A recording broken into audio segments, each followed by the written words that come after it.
Xin chào mọi người. Hôm nay mình sẽ làm cái clip về phân biệt thật giả về cái chai Scandal này nha. Cái chai Scandal này là chai giả mình mới mua, nhìn nó rất là xấu. Thì chỗ bán thì nói là những cái hàng tem xanh này là cái hàng chai rất là xịn.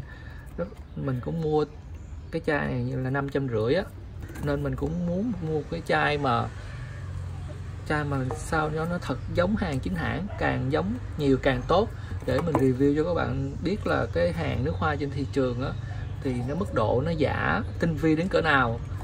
Nhưng mà khi mà giao tới tay mình nhận được á, thì cái chai nó như thế này, nó xấu quá đi, nó không được đẹp như mình mong đợi lắm. Nhưng mà lỡ mua rồi nên mình cũng phải review cho các bạn.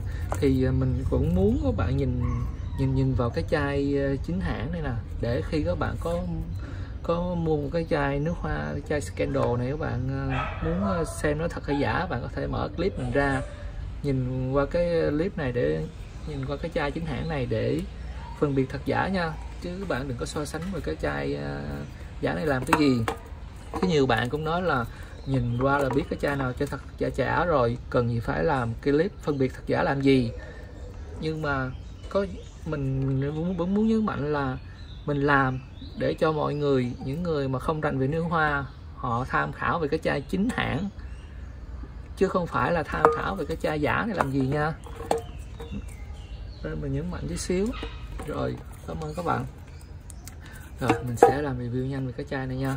Đây, review về bên ngoài cho các bạn xem trước nha, sau đó mình sẽ review về cái bên trong. Đây cái chữ của cái chai chính hãng này nè, đây rất là đẹp, không có bị bong tróc. Cái màu chữ nè, các bạn nhìn nè, nó rất là đều, rất là sắc nét, không có bị bong tróc gì nha. Đó, khi các bạn mua nhớ để ý những cái điểm này. Đây để mình để cận cho các bạn xem. Chữ màu đỏ rất óng ánh. Rồi cái chai giả thì cái chữ nó có thể là nó bị bong tróc. Đây. Chữ rất là xấu. Và cái seal nó cũng xấu đó bạn. Cái seal nó bọc nó xấu. Và đây nó có cái thông tin của chai Eau de Parfum này, 80ml nè, bên dưới nè. Còn cái chai giả mình không thấy cái thông số đó đâu hết. Đây, không thấy thông số đâu hết. Đây. Rồi, đó là về sơ về bề ngoài. Đây về cái xem bên dưới cái chai này. Cái chất liệu của cái chai thật chính hãng này cũng rất là đẹp nè.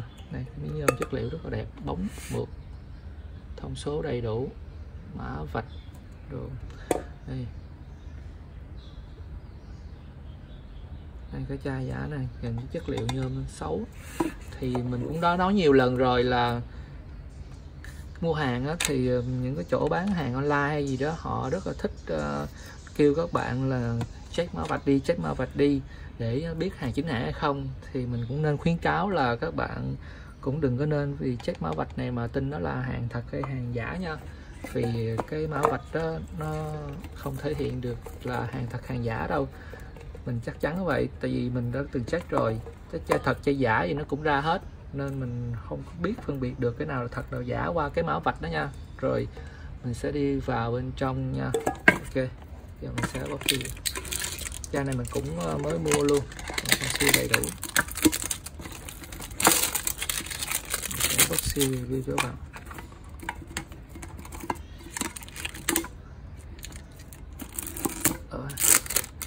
Đây hàng tem xanh nè, họ nói họ gọi là hàng chính hãng luôn các bạn. Mình biết là nó không phải là hàng chính hãng, nhưng mà chỗ bán họ khẳng định đây là hàng chính hãng, nên mà mình mua với giá có 550 rồi, mình biết chắc chắn không phải hàng chính hãng rồi. Nhưng mà mình vẫn cứ mua thôi, tại vì mình mua là chủ yếu là về làm review mà. Đó, hàng chính hãng là một xấu quá trời xấu luôn. Đây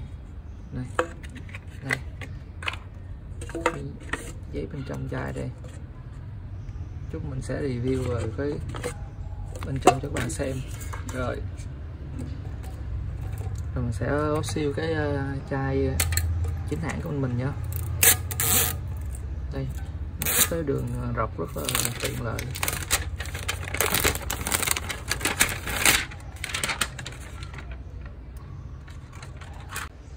Đây, rồi mình sẽ mở cho các bạn xem cái bên trong. Đây, cái chai này nó mở từ phía dưới này như thế này nha. Rồi kéo ra.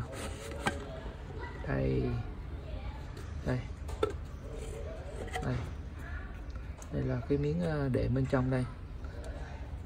Đây là cái bên trong của cái chai. Thì mình sẽ cho so sánh cái miếng đệm bên trong cho các bạn thấy. Đây, cái miếng đệm của cái chai chính hãng nè, chắc chắn, đẹp.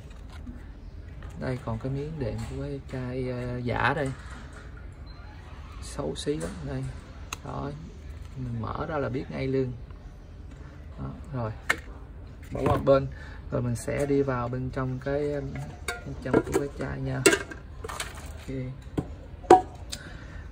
đây cái chai nó sẽ như thế này. Đây,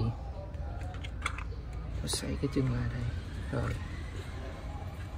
cái chất liệu giấy của cái chai giả nè, nhìn rất là dở. Đây, cái chất liệu của chai chính hãng nè, cái miếng giấy nó phải cái đế đó nè, cái đế của cái chai nè, nó là như thế này nha, bao gồm cái hộp bên ngoài luôn. Đây, còn cái đế của cái chai giả đây nhìn rất là xấu. Rồi bỏ qua bên nha. Chai người ta rất là đẹp đây. Rồi mình để qua một bên nha. Rồi đây là hai cái chai nước hoa mà mình muốn review cho các bạn. Đây, thì các bạn xem nhìn sơ qua cái chai nha, các bạn có thể nào phân biệt được không nha. Đây, dưới chai. Rồi mình sẽ đi vào review cho các bạn xem. Thì đầu tiên mình muốn review về cái chữ thương hiệu trước. Thường những cái chai nước hoa thì mình thường hay đi theo trình tự lắm, cứ chữ thương hiệu, nắp chai, rồi tới cái ống xịt bên trong, rồi những cái thông tin của cái chai rồi. Đây, đây cái chữ Scandal nha. Đây, chữ nó sẽ như thế này, rất là đẹp. Đây, còn cái chữ Scandal của cái chai giả này á, thì cái lớp này gọi là cái lớp tráng bạc của nó nè. Lớp tráng bạc của nó rất là xấu. Lớp bạc tráng ở chỗ cái chai rất là xấu. Và chữ, bạn để ý cái chữ đi, cái chữ nó cũng không có được tinh tế. Đây, bạn so sánh đi. Còn cái lớp men tráng bạc cô bên chai chính hãng nè, nhìn rất là đẹp. Đó, đó bạn thấy chưa. Rồi tiếp nha. Rồi mình đi tới cái phần cái nắp. Ok, cái nắp này á thì cái nắp này là cầm rất là nặng, còn nắp này cầm rất là nhẹ. Thì cái nắp này đó, mình nghĩ là nó làm bằng kim loại nha. Cái này bằng kim loại nè, nhìn rất là nặng. Còn cái này là bằng nhựa nên rất là nhẹ. Đây, bằng kim loại nha, nó bằng kim loại. Còn cái này là bằng nhựa, này rất là nhẹ luôn. Nhìn hai cái màu sơn này cũng khác. Đây, cái chai chính hãng nhìn bóng mượt rất là tinh tế nha. Nắp này nó là nắp là kim loại như các bạn, nên nó rất là nặng. Này rất là nặng, còn cái này rất là nhẹ luôn. Rồi ở một bên mình sẽ soi tới cái phần vòi của cái chai nước hoa.